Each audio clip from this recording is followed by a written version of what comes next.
নমস্কার, সকলকে জানাই শুভ সপ্তমী। তো ভিডিওটা আমার গতকালের ষষ্ঠীর দিনে। তো সকালবেলা সব কিছু কাজকর্ম সেরে নিয়েছি। তারপর এদিকে দেখো সকালে রান্নাবান্না মানে সকাল দুপুরে দুটোই রান্না করে নেব। এদিকে একটু আলু ভাজবো আর আলু উচ্ছে ভাজা করব। আলু ভাজাটা করবো ওর বাবার জন্য, যেহেতু আগের দিনে কিছুটা ভাত ডাল আছে, তাই ওর জন্য করব। আর এদিকে দেখো আলাদা করে ভাত করেছি, কারণ এটা ষষ্ঠীর দিনে এখানে সবাই হচ্ছে মাছ টাছ খায়, কিন্তু আমি নিরামিষ খাই, কিন্তু ভাত খাই। আমার বাপের বাড়ির দিকে রুটি খায়। তা আমি এখানে ভাতই খেয়ে নিই। এদিকে দেখো গোগুলের কাকায় মিষ্টি কিনেছে, তো খাওয়ার জন্য বায়না করছিল। তার জন্য বললাম একবারে তাহলে কলা দিয়ে দুধ দিয়ে ভাত খাই দিই, আর মিষ্টিটাও তার সঙ্গে খাওয়া হয়ে যাবে, নাহলে আর ভাত খেতে চাইবে না, জ্বর এসছে, তা খেতেই চাইছে না কিছুতে। তারপরে মেয়েকে বললাম তুই একটুখানি আলু ভাজাটা দেখ, আমি ভাইকে খাইয়ে নিই। ওকে খাওয়ানো হয়ে যাওয়ার পরে এই যে আমি ঘর মুছতে চলে এসেছি। ঘর মুছাটা কী বলতো, রোজই আগে মুছতাম, গোগল হওয়ার আগেও আবার হওয়ার পরেও, কিন্তু এখন অনেক দিন ধরে না এত কাজের চাপের জন্য না, আর গোগল এত কান্নাকাটি করে রোজ দিন এই ঘরের ভিতরটা মুছতে পারি না। কিন্তু খাবার জায়গাটা বাড়াইয়ের ওই জায়গাটা পুরোটাই মুছতে হয়, অনেকবার মোছা হয়। মেন ওই জায়গাটা ভালো করে বারবার মোছা হয়। তো ঘর দোর সব মোছা হয়ে গেছে আমার।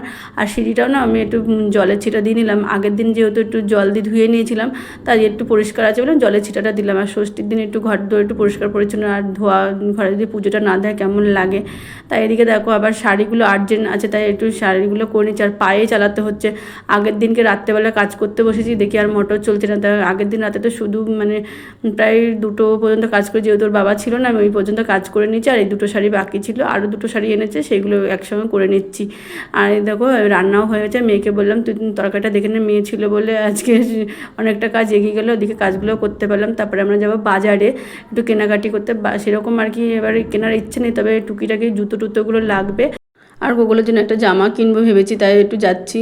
গোগল অনেক টাকা পয়সা পেয়েছে, তো ওইটা এখন আর কিছু কিনে দেবো না, কারণ শীত আসছে সামনে, তখন ফুল হাতা জামা প্যান্ট এইসব লাগবে। এগুলো বিয়েবাড়িও আছে আমার বোনের, তার জন্য সেরকম একটা এবার কিনবো না, তখনই সব কেনাকাটি করব। সবই প্রায় আছে, কারণ মায়ের কাজের সময় পেয়েছি। তাছাড়াও এই গোগল অনেক জামা কাপড় পায়, এগুলো সবই রয়েছে।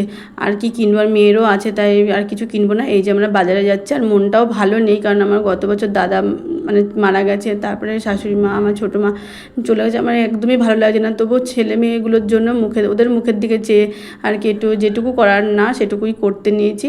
তো যাই হোক, সবসময় দুঃখ কষ্ট থাকবে, যারা চলে গেছে তাদের কথাও মনে থাকবে, সব কিছু মনে রেখেও আনন্দ আনতে হবে মনে। যাই হোক, আর কি করব, এই নিয়েই চলতে হবে। জীবনটাকে তো মানে ফেলে রাখা যাবে না, জীবন তো চলতেই থাকবে।